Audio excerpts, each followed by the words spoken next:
Bonjour et bienvenue sur ma page pour connecter la vérité et la vérité vous affranchira. Aujourd'hui, nous allons passer à la 4e édition de ce message.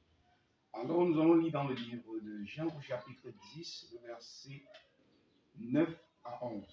Je suis la porte. Si quelqu'un entre par moi, il sera sauvé. Il entrera et il sortira et il trouvera des pâturages. Le voleur ne vient que pour dérober, égorger et détruire.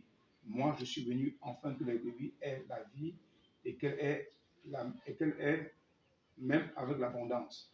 Je suis le bon berger et le bon berger donne sa vie pour ses brebis. Mais les mercenaires qui n'est pas le berger et qui n'appartient pas les brebis voit venir le loup et abandonne les brebis et prend fuite.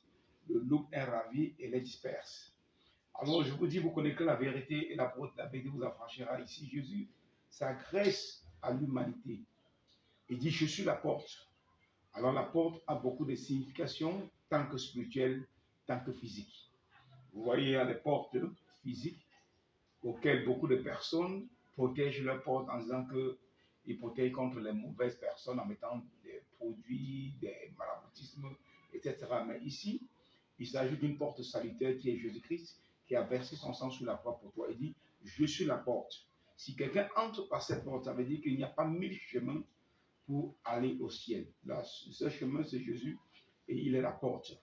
Alors, la Bible dit dans le livre de 1 Corinthiens, chapitre 16, le verset 9, une porte grande m'est ouverte, mais mes adversaires sont nombreux. Alors, il s'agit de cette porte du salut qui est Jésus-Christ, qui vient avec le pardon, qui vient avec la guérison, qui vient avec la vie éternelle. Mais nos adversaires, c'est quoi?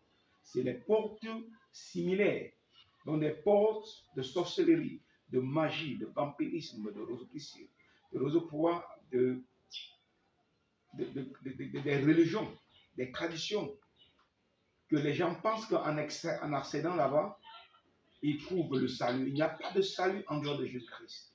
Alors, si vous êtes dans la sorcellerie, si vous êtes dans la rose-croix, Amok n'est pas mort pour vous. Ni Mahomet, ni Bouddha, etc. La tradition n'est pas morte pour vous. Les crânes ne sont pas morts pour vous.